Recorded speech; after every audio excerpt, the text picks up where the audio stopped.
tous. Les journées portes ouvertes de Yoriken du 23 et 25 septembre viennent de se terminer. Elles ont eu lieu samedi après-midi et lundi après-midi, il y a quelques années, même il y a une trentaine, quarantaine d'années. J'aurais eu très mal du fait que le premier jour, nous avons eu 3 personnes, 4 en tout, et que le deuxième jour, nous en avons eu 8. Il y a plusieurs années, je me serais effondré pour cette réalité-là. Aujourd'hui, je dis merci. Merci à ces personnes d'être venues. Je les ai toutes recontactées pour leur exprimer ma gratitude vis-à-vis de leur présence et la gratitude que j'avais à mon égard également. Pendant 19 ans, j'ai travaillé inlassablement à ce que nous ressentons, percevons dans le quotidien des jours et dont la société essaye de faire en sorte de nous débarrasser chaque instant. Il y a 19 ans, j'ai eu à faire un premier choix quand j'ai constaté qu'autour de moi, les gens ne percevaient pas de la même façon que moi, ne voyaient pas ce que je voyais. J'étais à l'époque dans le conseil en stratégie, dans une grande entreprise de conseil, en charge de l'anticipation et de la veille économique. Je ne pouvais pas croire ni ce que j'entendais, ni ce que je voyais, ni le comprendre. Ça m'a pris un petit peu de temps pour me dire que les gens étaient différents de ce que je ressentais. En fait, pas si différents de moi, d'une certaine façon. Mais en tout cas, il y a 19 ans, j'ai eu à faire un premier choix quand j'ai compris que les gens ne voyaient pas ou ne comprenaient pas ce que moi je regardais, comment je le regardais. Ce choix, il a été très difficile à faire, très difficile. J'ai eu super peur, super mal aussi, de me dire que si les gens ne percevaient pas comme moi, ressentaient pas ce que je ressentais depuis que j'étais enfant, c'était à moi de comprendre pourquoi. Et à moi de faire ce chemin-là pour essayer d'expliquer ce qui se produisait dans nos réalités. Ce premier choix, il m'a été très difficile et il m'a emmené sur plus d'une quinzaine d'années de recherche. Si je saute pas devant la caméra de joie, si vous entendez trembler ma voix, ça me va en fait. Ça me va plus que jamais d'entendre trembler ma voix et de ressentir mes émotions à l'intérieur de moi. Oui, j'en ai. J'en ai comme tout le monde, mais moi j'essaie plus de me les cacher, ça fait longtemps. Et c'est cette décision-là que j'ai prise il y a 19 ans. Et récemment, pas plus tard que cette nuit, j'ai eu à refaire un deuxième choix. Une deuxième décision qui m'aurait été très difficile de prendre il y a 20 ans de ça c'est certain. Mais quand mon âme est conscience, j'ai pris cette nuit. Et cette vidéo, je vais la dédier à une petite Romy. Elle s'appellera Letra Romy. Une petite fille que je n'ai pas la chance de connaître en direct, mais qu'au cours de ces journées portes ouvertes, on m'a fait ressentir, on m'a décrite, et c'est pour elle que je suis ici. En fait, devant nous tous, nous les adultes, qui prenons des décisions chaque jour de notre vie, sans conscience de nos différences, avec une véritable méconnaissance de nos formes de perception sensorielle et de nos différences. Avec des papas, des mamans qui tous les jours se battent face à des émotions dans nos sociétés, celles de leurs enfants, celles de leurs conjointes, celles de tous ces gens qui nous entourent et dont on a perdu les clés il y a très longtemps. Il y a quelques années, on m'a expliqué que je n'y arriverais pas à faire ce que j'étais en train de faire aujourd'hui, là, devant vous, ce matin, en fait, et depuis plusieurs années. Je me suis fait une promesse quand j'étais enfant. Cette promesse, c'était de devenir qui je suis, quoi qu'il arrivait, quel que soit ce que je pourrais ressentir, et de le travailler jour après jour. Quelle que soit la douleur que j'allais vivre. Et en fait, la vie m'a ramené une épreuve, pas plus tard que lundi après-midi. Dans l'histoire de cette petite fille, en fait. C'est l'histoire d'une enfant de 8 ans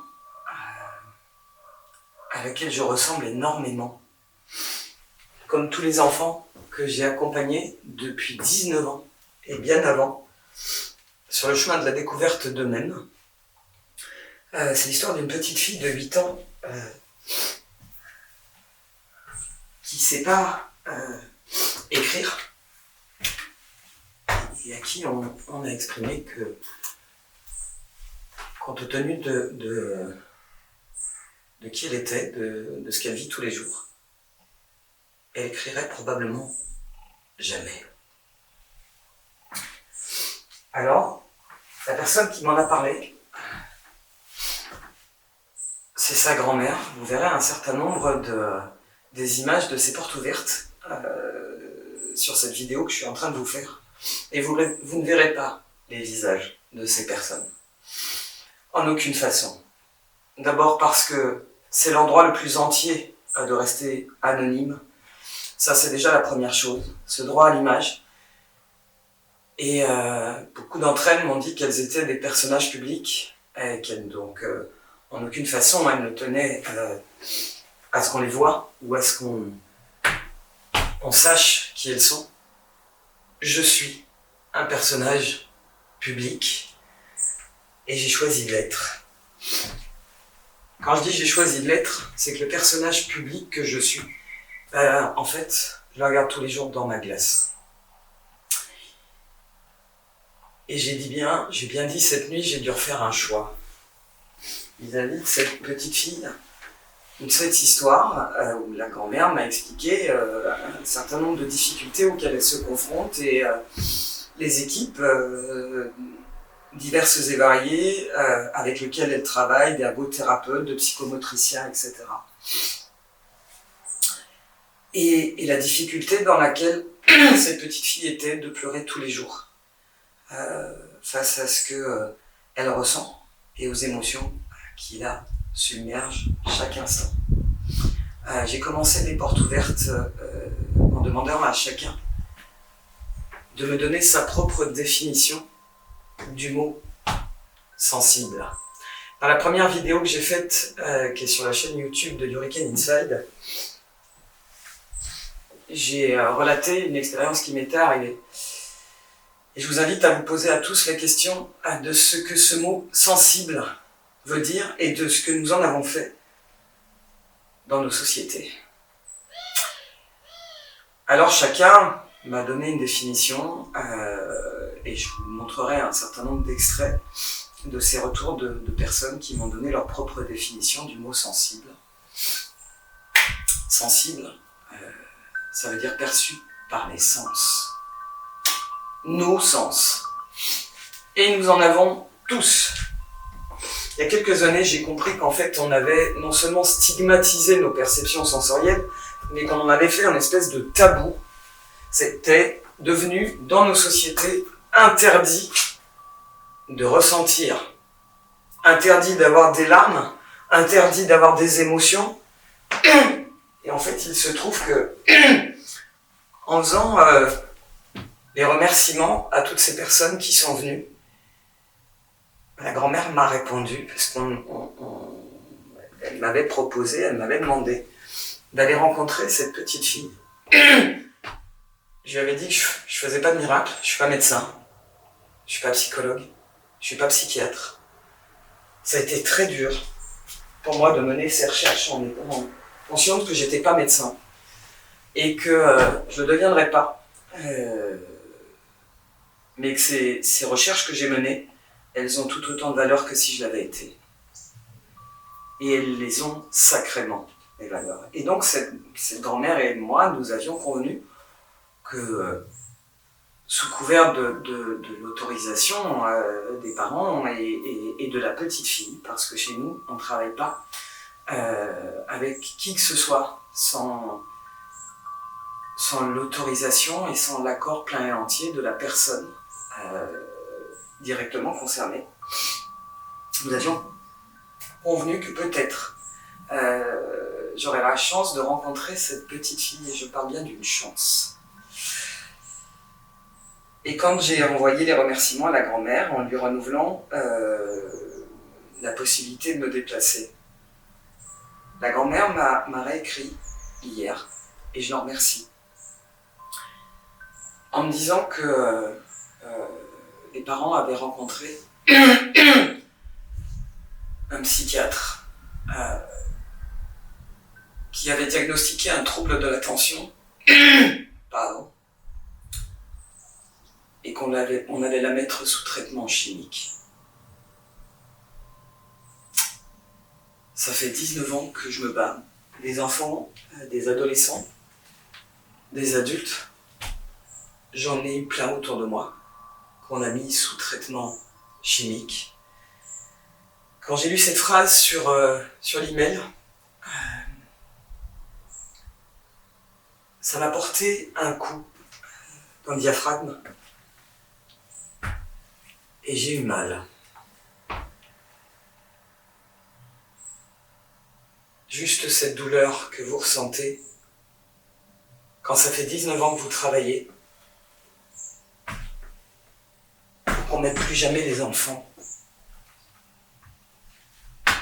ou les adultes sous camisole chimique avant d'avoir compris exactement qui ils sont.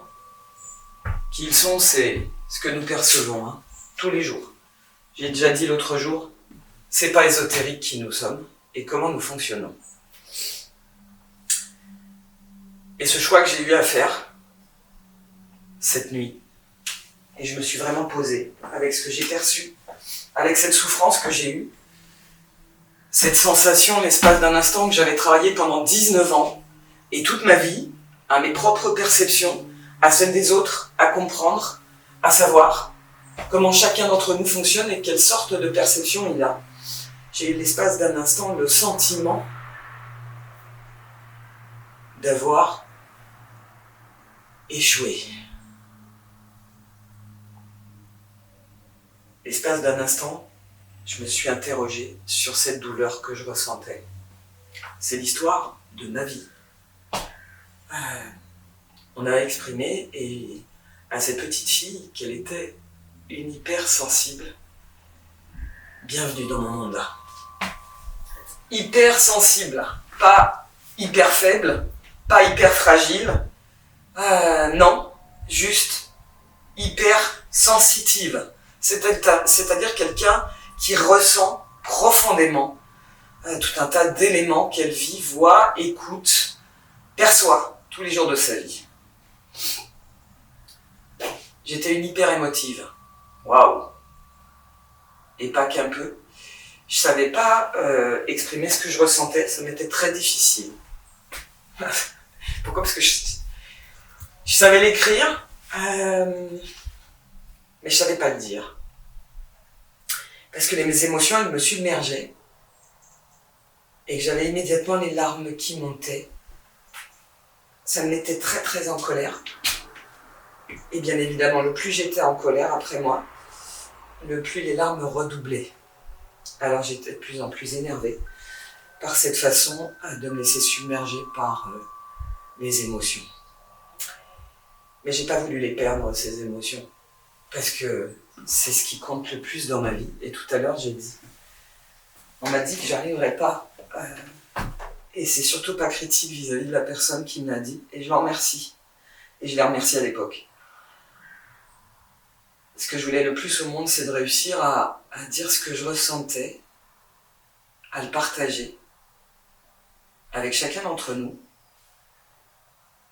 à parler de mon histoire, sans perdre ma mémoire, et sans me laisser submerger par ces émotions qui me percutaient chaque instant. Et merci, j'en ai encore. Et quand j'ai reçu ce mail, il a fallu que j'accuse le coup, qu'on mette sous médication et protection chimique une petite fille qui pleure tous les jours d'avoir honte d'elle-même.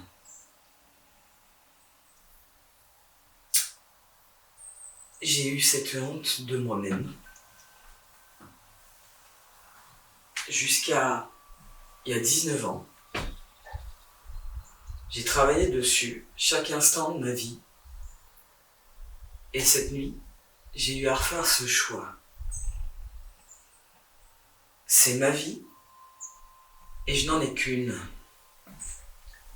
Cette école, je l'ai créée, comme j'ai expliqué, parce que j'aurais adoré qu'elle existe quand j'étais enfant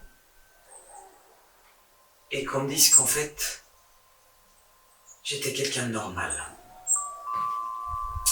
J'étais une enfant, qui ressent, qui vit intensément ce qu'elle perçoit par ses sens, ce qu'elle voit, ce qu'elle écoute.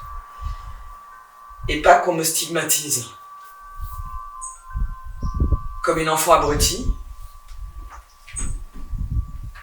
comme quelqu'un qui ressemble à personne, qui n'a pas le droit d'exister, qui n'a pas le droit de vivre.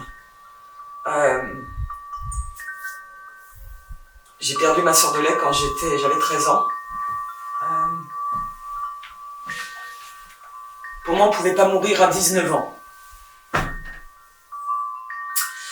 Depuis l'âge de 13 ans, je sais qu'on peut mourir à 19 ans. Et tout au long de mon parcours de ces 20 dernières années, j'ai accompagné des tas de jeunes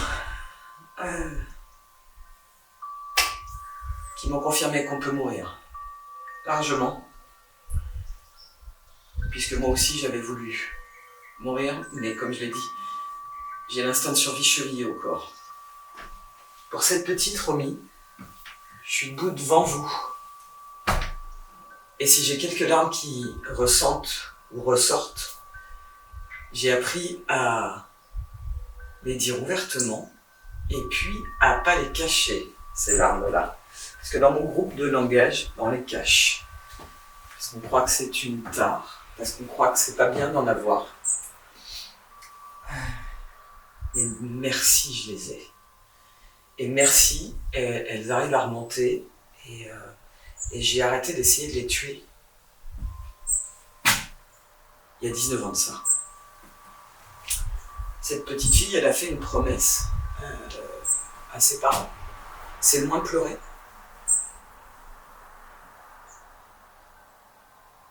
Et c'est d'essayer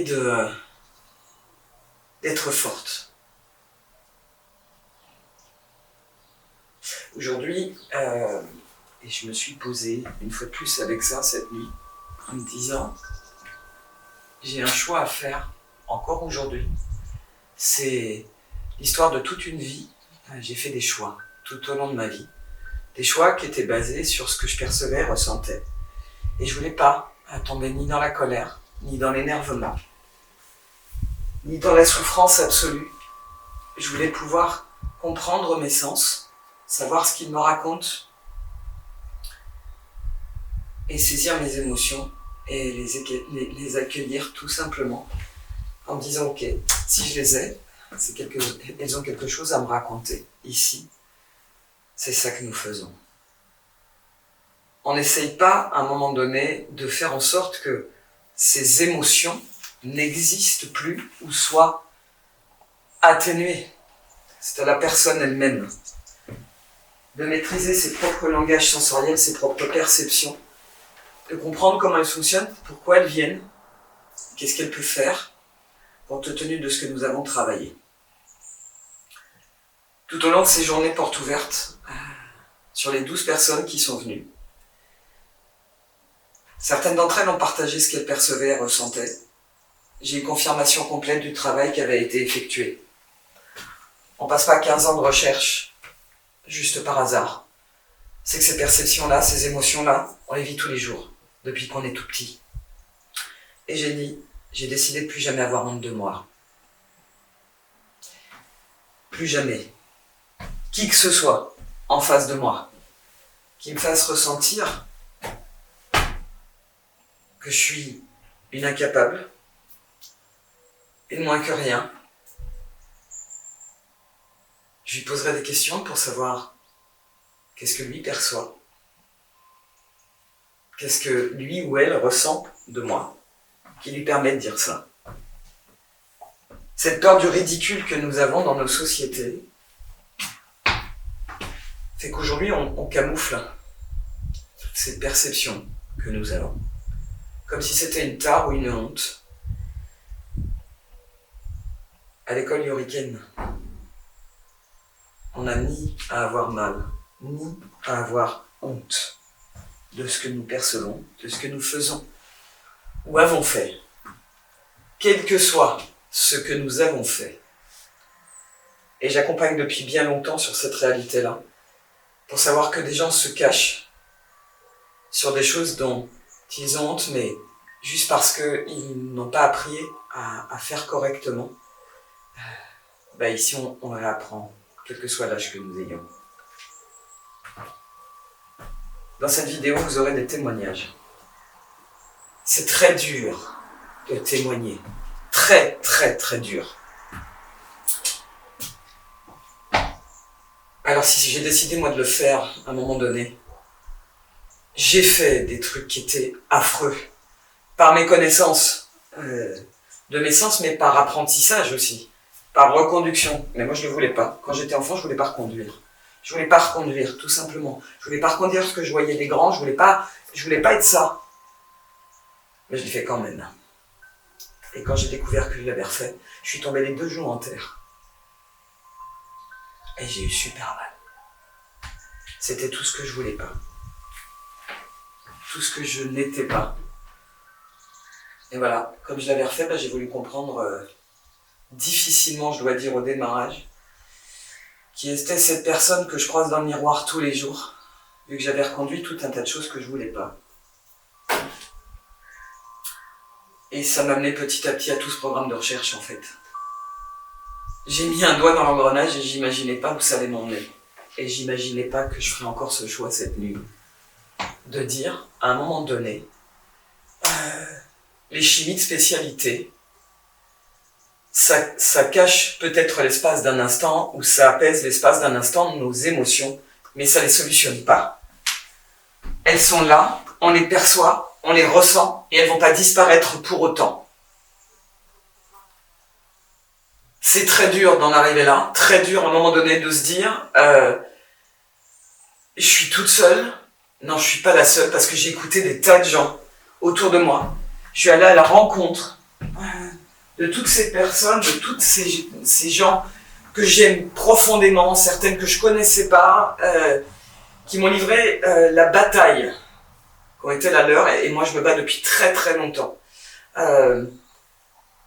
Ma plus proche amie qui va témoigner dans cette vidéo a été mise en HP et je me suis insurgé, j'avais une 20aine d'années, contre cette réalité-là, parce que je la connais bien.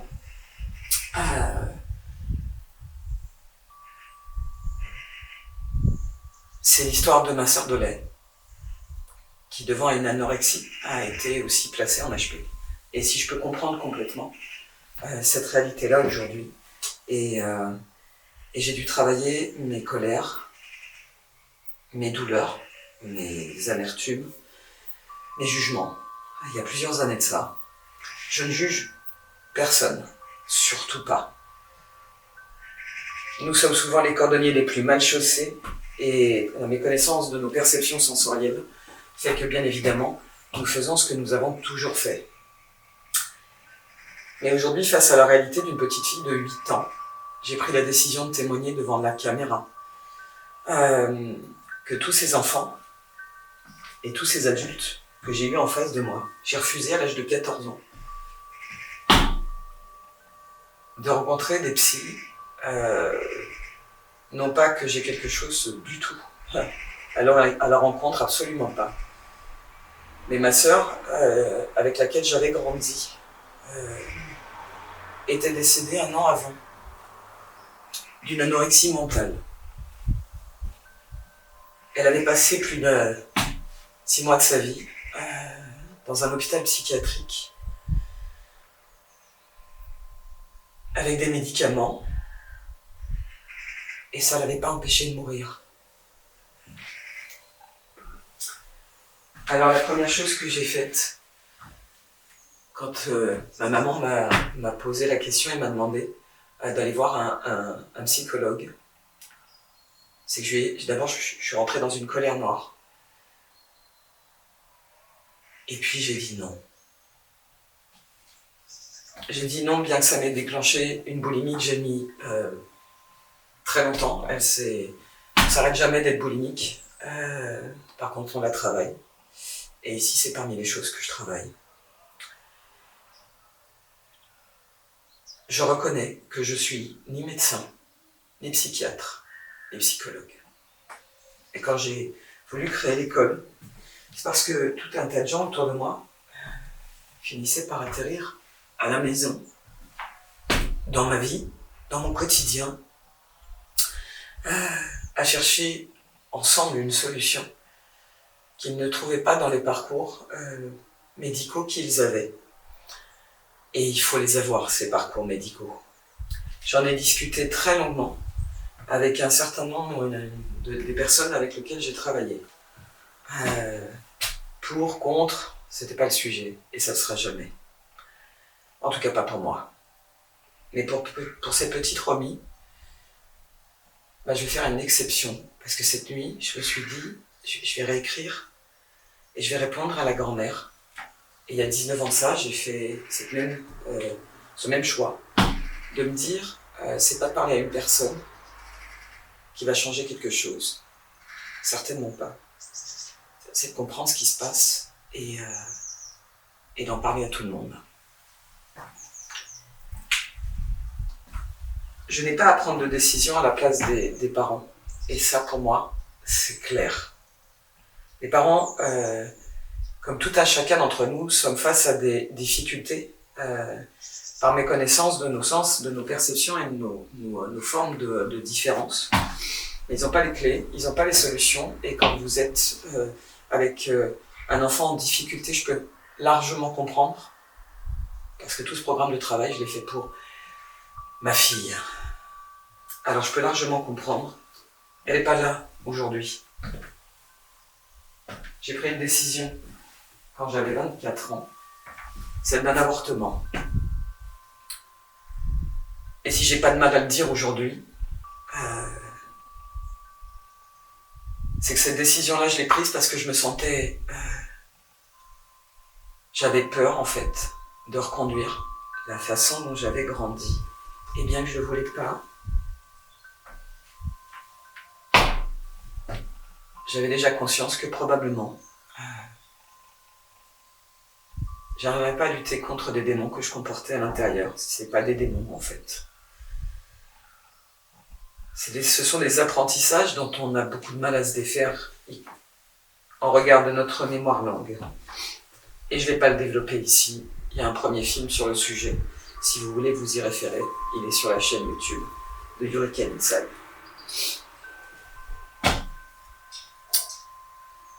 Quand on est un parent, c'est dur de ne pas avoir les clés, c'est dur de ne pas savoir. Et on se réfère à tout un tas de personnes ne sachant plus vraiment ce que nous devons faire. Mais pourtant, on a des perceptions sensorielles et que si nous étions en fait à équilibrer ces perceptions, la plupart du temps, c'est ce que j'ai dit dans la 12e vidéo, on fonctionne que sur 2 de nos captures de l'information et donc comme on n'a pas la totalité des informations au travers de nos langages et de nos perceptions sensorielles, on prend souvent les décisions que nous pouvons prendre. Si j'ai créé cette école, c'est pour les rééquilibrer. Et c'est pour comprendre à un moment donné d'où viennent ces émotions et comment on peut petit à petit faire en sorte que elles nous envahissent plus, mais que nous continuons de les percevoir et de les ressentir suffisamment pour être maîtres de notre vie. Maîtres de notre vie, on en entend parler beaucoup sur Internet. Super. Ça veut dire quoi? Ça veut dire à un moment donné, bien comprendre et bien ressentir. Et s'écouter dans ces perceptions-là. Cette école, je l'ai créée pour cette raison-là, et parce que j'ai vu de plus en plus des personnes autour de moi, parents, enfants, personnes célibataires sans enfants, etc. Bref, nous tous, ne plus être parés face à l'adversité, à l'imprévu, au quotidien des jours, s'attendre toujours à du mauvais plutôt qu'à du bon. Ici, on réapprend que même le mauvais, ça a du bon. Si j'ai pris un coup au cœur quand j'ai lu l'email hier, toute la journée, je me suis posée pour savoir ce que j'allais en faire. C'est ce que j'ai fait il y a 19 ans. Quand j'ai lancé ma vie dans tout ce travail pour vouloir comprendre, j'ai pris un risque, mais j'ai avec moi à engager. Et j'engage moi tous les jours. Je tenais pas à ce que des gens qui n'avaient pas choisi ce chemin-là s'engagent à mes côtés, tout simplement parce que c'est très dur de témoigner et une personne va le faire dans cette vidéo pour vous témoigner à quel point c'est pas facile. Et je l'en remercie. Une autre d'entre elles, qui a refusé de le faire, pour qui c'était difficile, il y a 3 mois de ça, m'a envoyé son témoignage en début du mois de septembre. Elle a eu du mal, et ça s'écoute parce que nous avons tous des perceptions. Et je la remercie d'avance. Béatrice, je sais à quel point c'est pas facile. Marie-Claire, je sais à quel point c'est pas facile. Mais je vous en remercie. Et comme elles vous le diront, on est toujours sur le chemin. Et cette nuit, j'ai pris la décision de dire à un moment donné, il y a d'autres solutions que toujours en arriver à essayer de faire taire nos émotions. Ça ne l'était pas, ça ne fonctionne pas. Si certains d'entre vous, ça fonctionne, tant mieux, et il faut que ça continue comme ça. Il faut les atténuer. Certains des jeunes que j'ai accompagnés m'ont dit que c'était absolument nécessaire. Oui, mais ça n'a pas empêché les reconductions de problématiques plus graves qu'il n'y paraît. Et en fait, quand vous mettez un doigt dans l'engrenage, il est très difficile de ressortir de là. Et si je prie, ouais, c'est une prière. Ouais. Une prière. Les mots, souvent, ils sortent tout seuls. Et j'essaye surtout pas de les contrôler. Mais si j'ai pris du temps pour faire ce travail-là, c'est tout simplement parce qu'à un moment donné, ces émotions, elles me submergeaient, j'arrivais pas forcément à parler.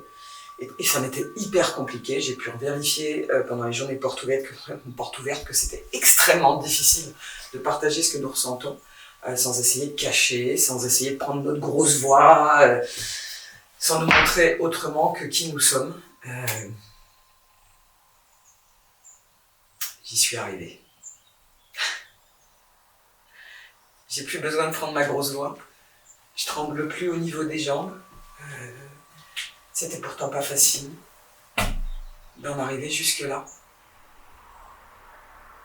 Mais par amour pour cette petite fille, et pour moi, qui était comme ça, dont on a dit que le quotient émotionnel était de l'immaturité,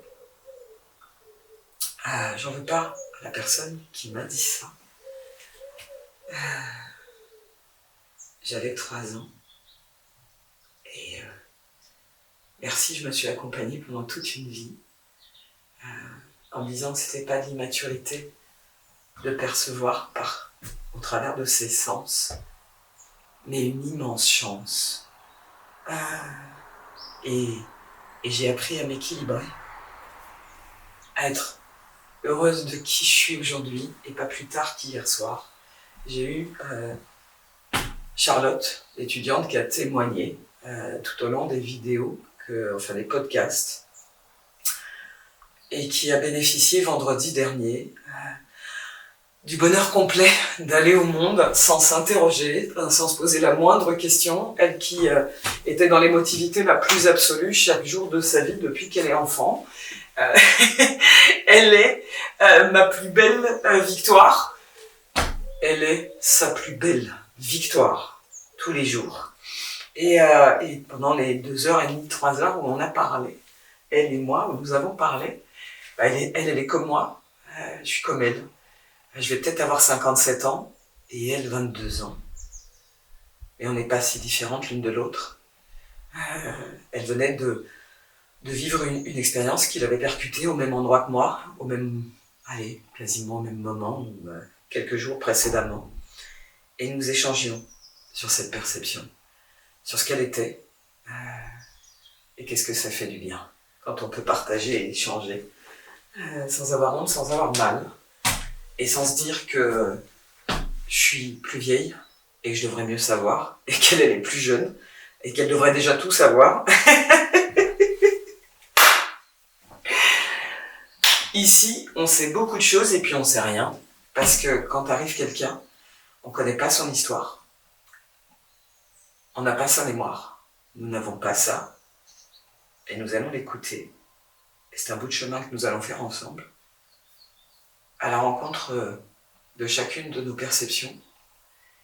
Et vous n'avez pas la moindre idée à quel point le jour de ces journées portes ouvertes, la vie m'a fait des cadeaux extraordinaires, celle de confirmer 15 ans de recherche.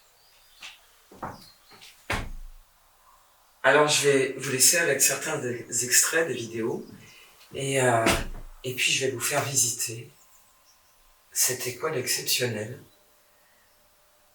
où nous avons le droit d'être soi,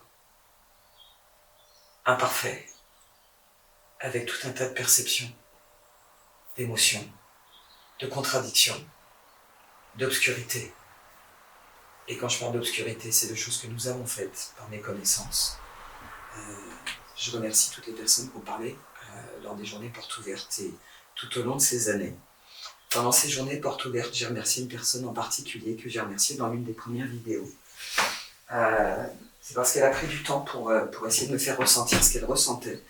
Et c'est parce que pendant 15 ans, j'ai pas mené ces recherches toute seule, je les ai menées avec tout un tas de gens qui ressentent, qui perçoivent, qui ont mal, qui sont dures, qui sont devenues extrêmement violentes, qui ont des difficultés chaque instant. Je les remercie parce qu'elles m'ont livré qui ils étaient, qui elles étaient, qu'elles m'ont témoigné chaque instant, que j'ai pu faire les découvertes que j'ai faites. Je suis pas partie en sachant. Surtout pas. Et j'ai pas essayé de faire semblant qu'en menant les formations que j'ai menées, en faisant les recherches que j'ai faites sur tout un tas de sciences humaines qui avaient déjà été développées précédemment, j'ai pas fait semblant que j'y trouvais pas la réponse. Et chez Yuriken, on ne part pas d'un principe qu'on a la réponse. Mais quand ensemble on est plus fort, et que la personne en face de nous, elle a des perceptions, elle ressent, et que je ne peux pas deviner tout ce qu'elle ressent, qu'elle apprend ici petit à petit à être l'expression de ça, pour pouvoir le partager avec chacun d'entre nous, avec chacun d'entre vous. Et si j'ai choisi ce format, c'est qu'il correspond au langage de chacun. J'ai écrit un article sur LinkedIn, c'est très dur. On ne parle jamais de ce qu'on ressent.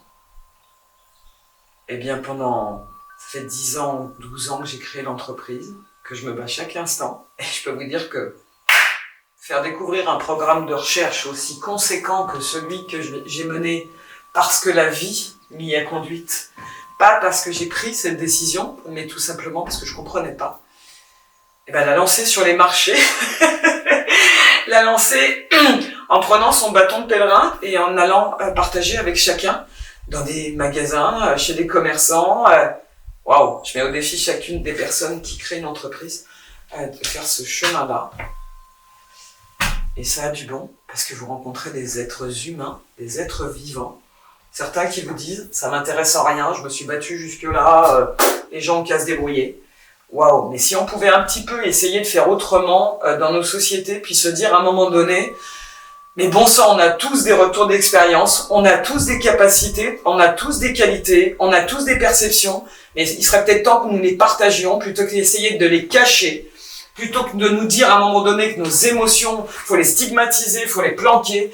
Arrêtons de les planquer parce que bon sang, il y a de la valeur à les partager, il y a de la valeur à les exprimer, il y a de la valeur à les dire. Et pour avoir un jour eu quelqu'un en face de moi lors d'un événement où il y avait des grands dirigeants, de tout un tas de personnes, une personne en face de moi avec laquelle je parlais pour savoir comment elle allait, a eu des larmes qui sont montées et elle m'a dit « Surtout pas ici. Surtout pas ici. » Si. Si, surtout ici. Où que t'ailles. Quel que soit l'endroit où tu vas. Ne camoufle pas qui tu es, ce que tu ressens. C'est le meilleur de toi-même. Et je changerai ça pour rien au monde. Il y a tout un tas de gens qui ont eu honte de moi et qui ont eu honte d'eux-mêmes, parce qu'ils avaient honte d'eux-mêmes, parce qu'ils le ressentaient. Ici, on ne cache pas. C'est vrai. Alors j'ai choisi en premier de ne pas me cacher, de ne pas faire semblant, que je pouvais y aller en n'étant pas cette belle personne que je suis, qui a des larmes régulièrement, qui travaille sur cette émotion, qui l'a envahie depuis qu'elle est enfant. J'ai un quotient émotionnel qui était incalculable. Et mon Dieu, merci. Alors mon Dieu, je crois que Dieu s'appelle perception sensorielle en fait. Et je suis ravie de percevoir tous les jours le son des oiseaux, de l'écouter aussi. Et je souhaite le plus sincèrement du monde que cette petite fille pour laquelle je fais un choix aujourd'hui de parler devant tout le monde, on lui propose d'autres solutions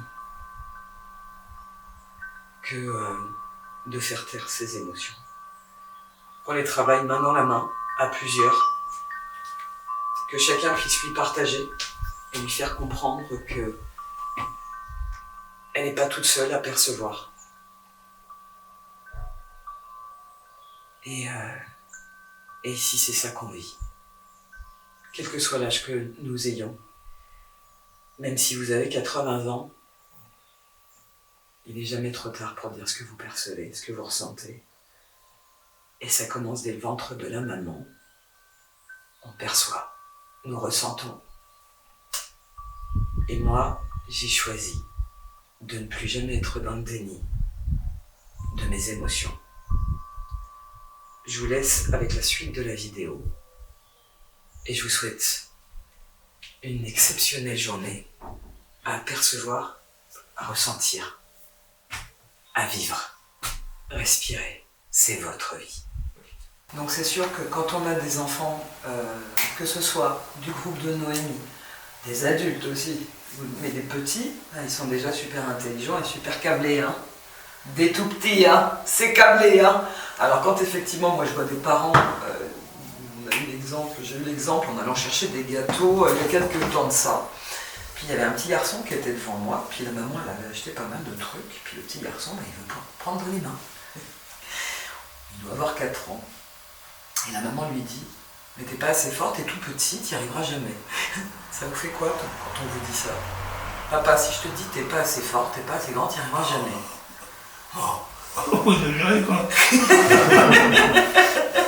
Philippe, ça vous fait quoi si je vous dis mais t'es tout petit, t'y arriveras pas?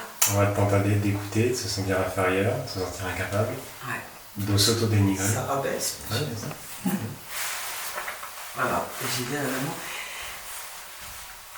je lui explique quand même, parce que je fonce pas sur les gens, c'est bien, je lui dis, vous savez, il mettra longtemps avant de se sortir de cette phrase, et je lui dis, est-ce que tu crois que tu es capable? Regarde, là il y a tout ça, Il dit, il y en a beaucoup. Il me dit, mais ça passe pas. Ben non. Il y avait les gâteaux qui étaient derrière la paroi vitrée déjà. Il dit, ça passe pas. Ah non, je dis, alors comment on fait? Il dit, bah faut qu'on... Alors il m'explique. Voilà. Et j'y voyais, lui, il comprend déjà. J'ai dit, par contre, il faut lui expliquer, il faut lui faire tester aussi. Comment il peut savoir? Comment vous pouvez savoir s'il est capable ou pas? Ben, vous n'en savez rien. Par contre, si vous avez 2 packs d'eau de cristalline et que l'enfant il a 2 ans, ça pèse hyper lourd. Hein. Les packs d'eau, c'est lourd.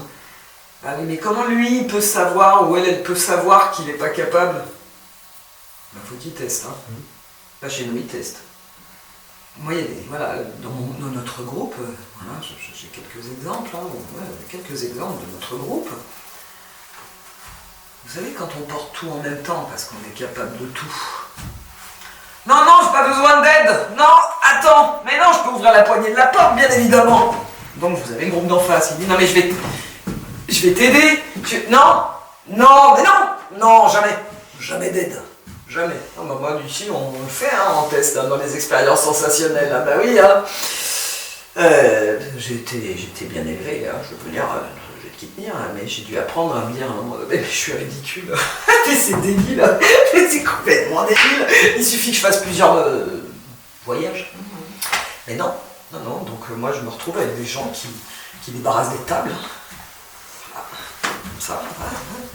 Qui vont avec les genoux, qui vont avec plein de sacs, les livres, les machins, j'en connais d'autres, hein, Voilà, donc ça fait partie des expériences qu'on fait aussi ici. Allez pas que sur du positif, il faut aussi regarder ce qu'on a de merveilleux, charmant, et puis qui fait vivre des enfers de tous les côtés.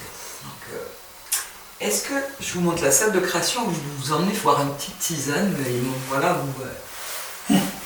Et dans la... Non, oui, et ben si, c'est pour ça. Je me suis trompée ou pas dans ma phrase?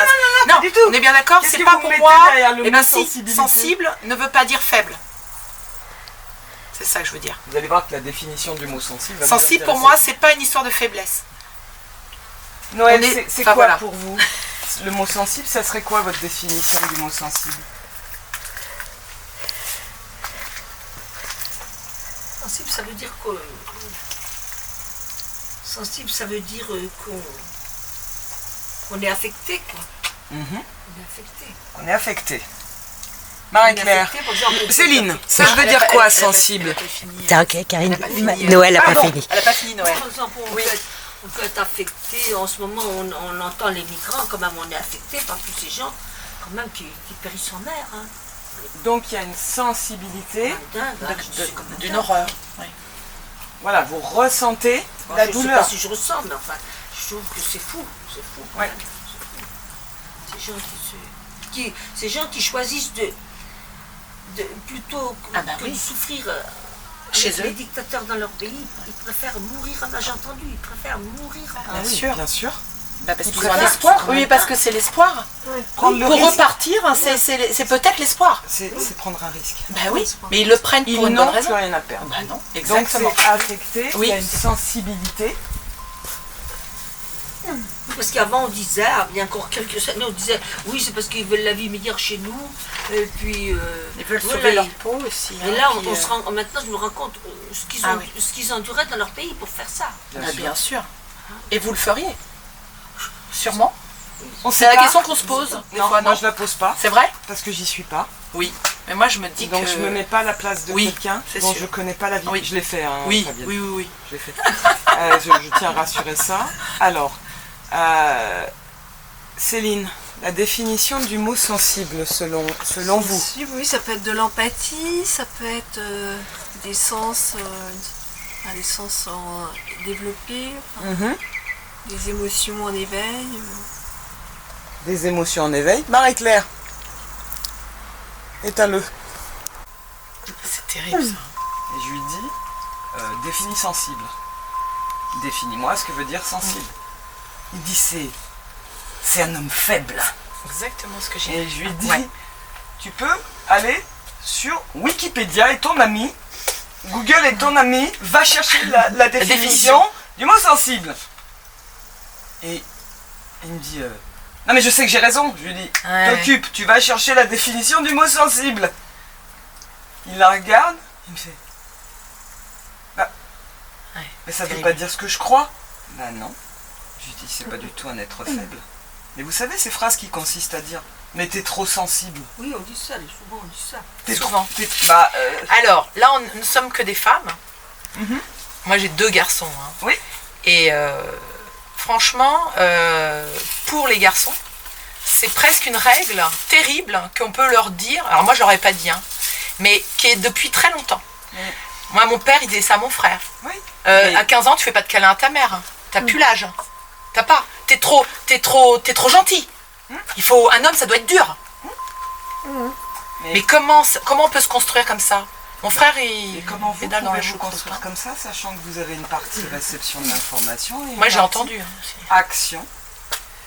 Vous avez sûrement entendu parler à un moment donné de ce fameux masculin, féminin dont tout le monde nous parle à l'intérieur. Moi, Oui, je pense que oui, c'est une réalité, mais c'est pas du tout ça. exactement. En fait, on a une partie réception, donc perception de l'information, et une partie action sur l'information reçue ou perçue. Et chacun d'entre nous à 10%.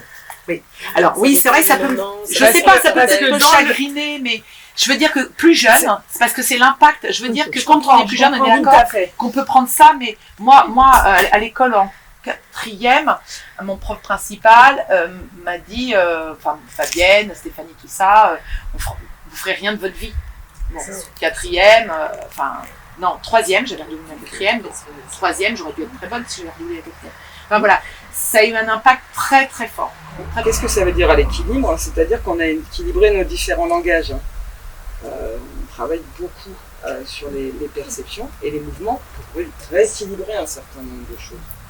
L'équilibre, c'est ça chez nous. C'est pas un truc où tu as fumé la moquette, tu vas être à l'équilibre. Hein. Non, ça marche pas. Donc, dès l'instant où vous équilibrez ça, mais quand vous n'êtes pas équilibré, au moment où vous entendez des mots comme tu ressembles ou tu parles comme un camionneur, je ne citerai personne, ça fait mal. Pourquoi ça fait mal? D'abord, ça vient taper dans la cavité ventrale. D'accord? Et au lieu de dire à la personne, ok, explique-moi, dis-moi, dis-moi, qu'est-ce que tu entends par camionneur? Qu'est-ce que tu veux dire par cette voix en fait? Non, on va faire une interprétation par rapport à ce que nous pensons de nous-mêmes. Chez nous, on apprend à comprendre pourquoi on pense à nous-mêmes, qu'est-ce qu'on peut faire là-dessus, comment on peut agir là-dessus, mais qu'est-ce qu'on fait dans tous les groupes? Ça aussi, on apprend à plus le faire, ou à le changer, ou à s'organiser autrement. Ça fait mal. Et on peut en parler à la personne qui est concernée. Et à pas savoir expliquer à nous-mêmes en plus. Donc on apprend déjà à décomposer ou à décortiquer pourquoi on a mal, qu'est-ce qui fait mal, d'où ça provient, quel type d'émotion naît de quel impact. Nous, un son, ça va, on les a à peu près identifiés, même quasiment tous. Ouais, mais il y a des sons qui ne font pas de bien. Il y en a un dans leur groupe qui est favori. Attention! Alors c'est pas compliqué, hein, vous criez, dans mon groupe c'est pas compliqué, ça va donner ça. Attention! Alors je vais vous donner un exemple, une fois de plus, d'un de mes étudiants, qui était ici. Il avait passé le balai dans la cuisine, j'étais en train de travailler à l'extérieur, et je reviens avec... Excusez-moi, j'ai fait le terme. Je reviens avec d'autres membres de mon équipe, puis je remonte. J'ouvre la porte de la cuisine, il y a mon étudiant qui hurle « Attention !» Je suis juste à la hauteur des escaliers dans l'entrée de la cuisine. J'ai reculé puisque si on me crie « Attention », c'est qu'il y a un danger imminent, grave. Je dis bien grave. J'ai reculé. Oui, mais on est plusieurs derrière. Vous connaissez Domino Cascade? Alors ça va... Alors, pourquoi? Il y avait un petit peu de poussière par terre. Il fallait pas marcher dedans. Oui, mais Oui, mais ils sont... Le sujet, c'est que là aussi, comme nous, on va taper une bouteille sans s'en apercevoir, eux qui sont nés avec des facultés instinctives, et oui, il y a des facultés instinctives, mais qui ne savent pas maîtriser. Tout à l'heure, vous l'avez dit, il y a un sujet de quantification. On a des calculateurs à l'intérieur qui sont on a des amplificateurs, on a des modérateurs, on a un calculateur supercalculateur qui lui mémorise la totalité soit de nos activités, soit de nos expériences, situations, etc. Je ne vais pas le développer là plus avant, mais bien évidemment, on ne sait pas moduler. Hein? Moduler. Le tempéré. Bah ici on l'apprend, le tempéré. Pourquoi? Parce que c'est un de nos calculateurs les plus avancés. Ouais. Il sait tempérer, oui, mais il faut qu'il ait soit des actions qui lui ont fait du bien. Ça fait du bien, c'est cool les langages, quand on les maîtrise bien, ça fait du bien. Il faut qu'on ait des actions qui nous permettent de soit vérifier par nous-mêmes, soit valider par nous-mêmes. Il y a une raison pour laquelle j'utilise deux vocabulaires différents, puisque nos facultés ne sont pas du même côté, nos talents ne sont pas du même côté. Il faut qu'on ait pu vérifier par nous-mêmes que, ok, en fait, effectivement, si j'ai plusieurs personnes qui me disent, quand je hurle attention, elle recule, ok, il va être nécessaire que je vérifie, ça c'est dans le groupe de langage de Marie-Claire, de papa, c'est ça. Si oui ou non elle a raison et si c'est juste, si c'est vrai ou faux. Ok?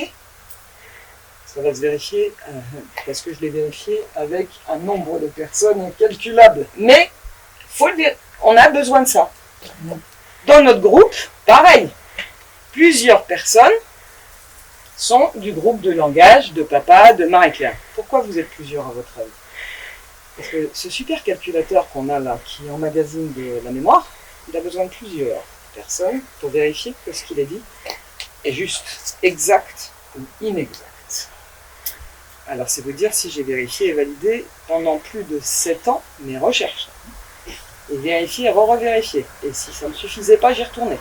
Et s'il me manquait encore des informations, j'y retournais. Et la méthodologie que j'ai développée, elle est basée sur tout le travail et les découvertes que nous avons faites de nos systèmes de balancier. Alors, ce corps, ce mouvement, c'est comment pour toi? Bah c'est... De temps en temps, je vais bouger les jambes pour te replacer. Pour me replacer, mais c'est vrai que le fait d'être accoudé, alors que d'habitude j'ai horreur de travailler debout, parce que justement j'avais le dos qui ne soutenait pas. Alors t'aurais fait comment avant? J'aurais pris une chaise ou un tabouret de bar pour justement être... Comment t'aurais travaillé debout avant? Je m'appuyais sur la table coignante. Sur la table avec... Essaye de dessiner en t'appuyant complètement sur la table. Puisque... Ça me coupe la respiration. Ça te coupe la respiration. Puisque là, depuis tout à l'heure, les gens n'ont pas assisté à la première partie, mais dans la première partie, tu as appris à dégonder une porte. Oui, et avant, je la dégondais en me servant de mon ventre. Et surtout, tu ne servais que de tes bras. Et que de mes bras. Et petit à petit, ici, on apprend à s'appuyer sur l'environnement, mais pas... Regarde la différence entre je m'appuie sur mon coude. Oui. Là, c'est comment pour toi? Bon, ça va. Ok. Maintenant, tu t'appuies sur tout ton corps et tu fais porter tout ton poids à la table, comme tu le faisais juste avant. Non, là, comme tu l'aurais fait, j'appuie mon ventre, j'appuie tout. Ça me coupe la respiration tout de suite au niveau de l'estomac. Tu le fais le lien avec la dépendance à autrui quand on s'appuie complètement dessus? Ah ouais. Ah ouais, effectivement. Ah ouais. Moi, je veux bien essayer de faire porter toute la réalité à ma table. Oui. Mais alors, d'abord je vois plus ce que je fais, parce que je suis beaucoup trop près de la feuille. Et puis ensuite, je suis pas super bien, ça c'est clair. Non. Bon, la table, ça va. Mais si c'était un être humain sur lequel je m'appuie comme ça, je pense qu'assez vite il va peiner. Oui. Ok. Alors, bien évidemment, Et puis ça me fait mal dans les côtes, dis donc. Ouais. Ah bah oui, j'ai les côtes qui sont bien aplaties. Donc bien évidemment, mais moi je m'appuie de façon à être confortable. Je m'appuie sur mon environnement, mais pas je m'appuie. La table va me soutenir, va m'apporter un soutien suffisant. Mais moi-même ai une mobilité, ok. Donc une autonomie de mouvement, ouais. Voilà. C'est comme ça. Si j'ai envie de dessiner, danser un petit peu. Oui, mais tu respires plus. Et je te jure que tu danseras moins vite hein, quand tu dessines. Oui, c'est vrai. Essaye de faire un dessin en dandinant comme tu viens de le faire.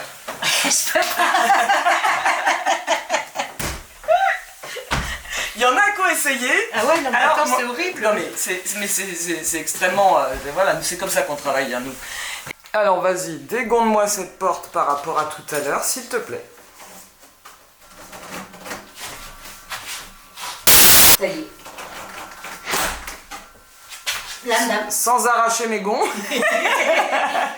Ok. Et tout doucement, bah, tu regondes la porte. Doucement. Tu as tout le temps. Tu ressens et tu prends le temps de ressentir tes mouvements. Ton corps, ton bien-être, ton équilibre. Alors quand je dis équilibre, c'est pas de faire de mal, c'est vas-y, tranquille. Tranquille. Il n'y a aucun temps minuté. Juste pour s'apercevoir le stress que ça génère. Ok? Et je vais te montrer quelque chose maintenant que tu n'as pas regardé. D'accord? C'est que la manière à la one again, ça m'a bousillé ma corniche. Ok? Non mais, très bien. Ça permet aussi de se rendre compte de quoi? C'est pas grave. Tout se répare dans la vie. Il n'y a qu'un être humain que tu peux pas réparer si une fois qu'il est tout cassé. Ok? Si on l'a tué. J'ai pas regardé là-haut quand je l'ai.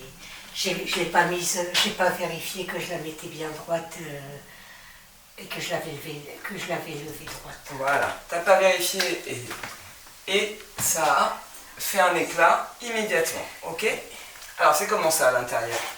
Le fait d'avoir fait un éclat, c'est pas vrai. Mais est-ce que c'est grave en soi? Non, mais ça m'embête. Donc la prochaine fois, je ferai attention et je regarderai partout. Tu regarderas partout. C'est évident qu'effectivement, si on veut y aller trop vite, ce que tu étais en train de faire, t'es parti. Ouais. Allez, au quart de tour, on y va. Dégonde-moi cette porte. Ben non. Non. Il y a un bâti. Mais c'est pareil pour un humain. Ouais. Une fois de plus, si on y va avec lui sans regarder partout, sans ressentir, sans percevoir, sans écouter, ben on va l'abîmer à des endroits où on ne le voit pas forcément, mais on va l'abîmer par contre. Ok?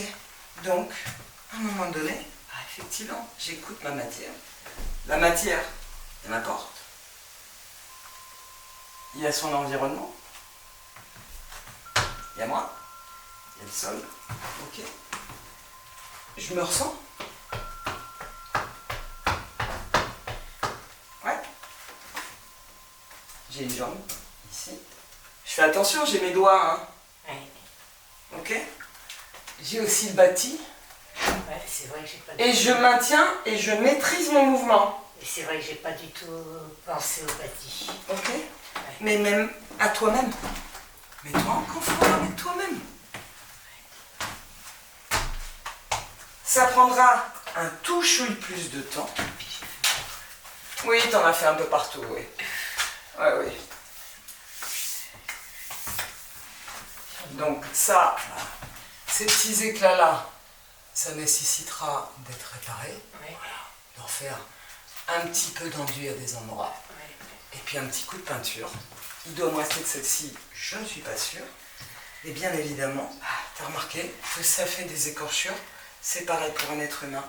Quand on le bouscule, quand on va trop vite, quand on ne connaît pas ses langages, sa façon de fonctionner, mais juste parce qu'on n'écoute pas soi, tout simplement, et qu'on ne se respecte pas soi, ben on crée des dégâts, mais on s'en aperçoit pas forcément. Voilà. Mais est-ce que vous savez, au final, qu'est-ce qui est à l'origine de la colère? Parce qu'on va travailler sur l'origine de la colère. Oui, je le sais, oui. J'ai regardé un peu sur pourquoi. ça va être des sons. Le son peut me mettre beaucoup en colère, certains sons.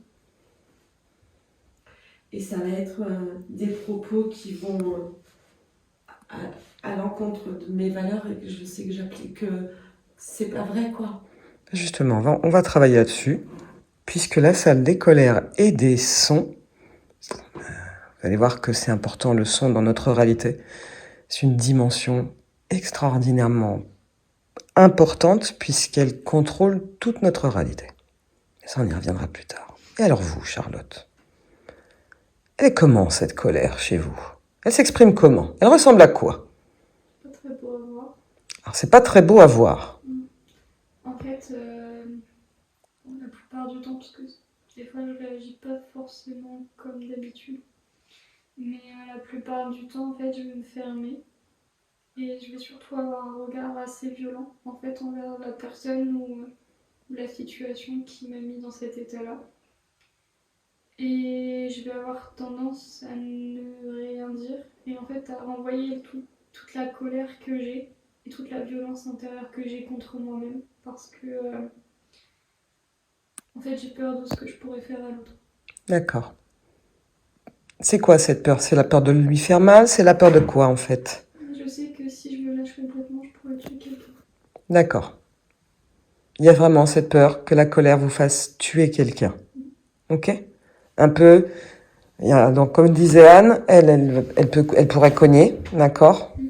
Ça lui fait peur, à Anne. Elle a peur d'être folle. Et vous, ça vous fait quoi d'avoir peur de tuer quelqu'un à cause de la colère? Bah, automatiquement, c'est pas très agréable parce que ça va totalement à l'encontre en fait de ce que je suis. Mais en même temps, de me voir comme ça me fait remettre en question aussi la personne que je crois être. D'accord. Et automatiquement, je sais que je veux pas faire du mal aux autres, donc je préfère m'en faire à moi. Parce que j'ai l'impression que je le mérite, vu que je peux avoir ces pensées-là. Ok. Ça, on va bien évidemment travailler sur cette partie-là, puisque vous allez assez vite comprendre que la colère est au cœur du débat également. C'est cette colère qui nous empêche souvent d'apprécier qui nous sommes. Alors vous comprendrez pourquoi on a créé une salle des colères. C'est cette colère, si elle ne sort pas, et si on la laisse s'accumuler régulièrement, et si on la laisse se renouveler régulièrement, bah, qu'est-ce que ça donne? Une explosion. J'aime pas ça. Marie-Claire, quand vous avez cette voix stridente, les jambes qui tremblent, qu'est-ce que ça vous renvoie en termes de sentiments par rapport à vous-même? D'être en colère et de hurler? Est-ce que vous avez un sentiment vis-à-vis de ça ou pas du tout? Je deviens complètement hystérique, plus bas que terre, et l'image que ça me renvoie n'est vraiment pas agréable à regarder. Et donc je m'en veux encore plus, et donc je me mets encore plus en colère. Et c'est un cercle vicieux. C'est un cercle vicieux. Ouais. Le but étant ici, de quoi? Est-ce que vous avez envie de rester dans ce cercle vicieux? Non, moi ce qui m'intéresserait, c'est avant même de rentrer dans ce cercle vicieux, de comprendre pourquoi cette colère monte et va exploser. Et en même temps, le vase il déborderait pas s'il n'était pas déjà plein. Vous allez voir qu'un vase peut déborder à cause d'un son, d'une note, d'un ton, d'un mot, alors que le vase, bien évidemment, vous avez raison, le vase il aurait fallu le vider un peu, mais il faut aussi avoir conscience de ce qui donne naissance à la colère. Ouais, pouvoir l'arrêter. Ou à la violence, puisque j'entends de la violence et de la colère dans ce que vous faites. Et pouvoir l'arrêter avant que, justement, pouvoir stopper cette colère avant qu'elle ne... La stopper? Pas la stopper, en fait, que la colère ne soit plus là, quoi. Que la colère ne soit plus là, hein. On est d'accord? Et vous, Charlotte? Qu'est-ce que vous voulez faire de cette colère? Vous voulez la garder? M'en servir. Alors, vous en servir. Bah, je sais qu'automatiquement, la puissance que j'ai dans cette colère et dans ma violence, en fait, j'aimerais en fait la transformer en quelque chose de positif plutôt que juste m'en débarrasser. Parce qu'automatiquement, elle fait quand même partie de moi. Elle a été une trace de ce que j'ai pu vivre ou de ce que j'ai pu voir. Donc j'ai pas envie de l'effacer parce que c'est comme les cicatrices ou les tatouages, en fait. C'est une marque de ce qu'on a eu dans une vie. Donc m'en débarrasser, je trouverais ça presque dommage parce qu'automatiquement, ça voudrait dire que je renoncerais à quelqu'un que j'ai pu être et à des moments de vie aussi. Donc ça serait perdre une histoire que de perdre la colère. Alors la transmutation, cette transformation de la colère en énergie, en effort, en quoi? Ça ressemblerait à quoi cette transformation? Qu'est-ce que vous appréciez au moment où vous êtes en colère? Ça donne une force, ça donne un sentiment de quoi? Bah, j'ai l'impression d'être invincible en fait. C'est-à-dire que... Alors c'est pas forcément bien, hein, mais automatiquement je sais que quand je suis en colère, personne ne peut m'arrêter à moins que ce soit quelqu'un qui ait une force équivalente en fait à ce moment-là. Et en fait c'est assez agréable parce que dans la vie de tous les jours, comme j'ai souvent tendance à avoir les larmes faciles ou à pas forcément savoir quoi dire, automatiquement avoir la colère, ça me permet d'avoir cette force-là de me dépasser en fait. Parce que vous êtes comment dans la vie de tous les jours? Donc vous avez la larme facile, ça vous donne quoi comme image de vous-même? Si vous deviez un peu décrire à quoi ressemble l'autre côté de la réalité, ce côté inversé à la colère, ça ressemble à quoi? Je comprends pas complètement la question, mais je sais que... Alors vous dites, je pleure souvent, voilà. Il y en a un, ça me donne une force, je suis invincible. Alors l'autre côté, il ressemble à quoi? C'est un petit personnage fragile, c'est quoi? Bah, je dirais pas forcément fragile, mais en tout cas, ça me donne pas spécialement l'image de quelqu'un de fort et indépendant en fait. D'accord. C'est pas forcément fragile parce qu'automatiquement, les larmes, elles veulent dire quelque chose, elles veulent dire que je suis en vie. Et déjà, pour vivre, je pense qu'il faut quand même avoir une certaine force. Mais automatiquement, ça me permet pas toujours, comme j'ai cette boule dans la gorge quand je pleure ou des choses comme ça me permet pas toujours de pouvoir exprimer ce que je ressens en fait. Et c'est pas facile parce que automatiquement j'ai pas une image de moi très positive à ce moment-là. Donc il y a un avantage parfois à la colère, hein? Eh oui, vous n'aviez pas forcément regardé ça. Marie-Claire, est-ce que vous aviez pensé qu'il y avait un avantage à la colère? Parce que on a tous des avantages à la colère, hein? C'est aussi une protection. C'est une protection? C'est un bouclier. C'est un bouclier. Pour éviter de montrer qu'on peut nous blesser. Ah, vous pouvez m'essayer de m'expliquer ça? Est-ce que tu peux essayer de m'expliquer ce que tu veux dire par c'est un bouclier pour éviter d'être blessé? C'est se mettre en colère, c'est se protéger aussi. Ça peut être aussi se protéger la fragilité qui peut être en nous, que ça montrer que ça nous a blessés, mais qu'on veut se protéger nous-mêmes. D'accord, donc en fait, cette partie que Charlotte décrivait comme étant un peu plus, non pas fragile, mais au final, un peu plus désarmée, un peu plus démunie, un peu plus, entre guillemets, sensible, c'est ça? Et puis que si on ne comprend pas, ne pas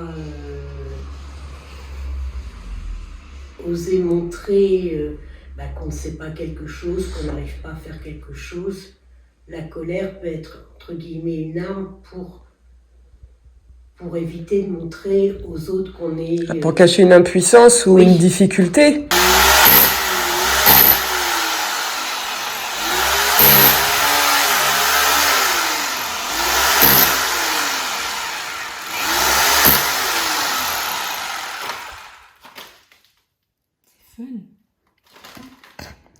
Et voilà, ça te permet vraiment de maîtriser tes mouvements.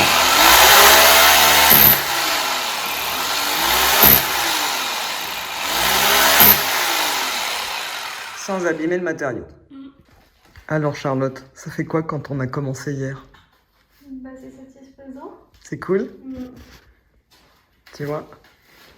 Par rapport à la peur que tu avais hier, t'es comment là maintenant par rapport à la manipulation? Tu as la peur de commencer? Bah, un peu plus détendue, étant donné que j'ai réussi aussi à montrer à maman. Au début, je n'ai pas gagné parce que je me sentais pas forcément légitime. Ouais. Mais non, je trouve ça satisfaisant. En plus, bah, on voit vraiment le travail avancer. Ouais.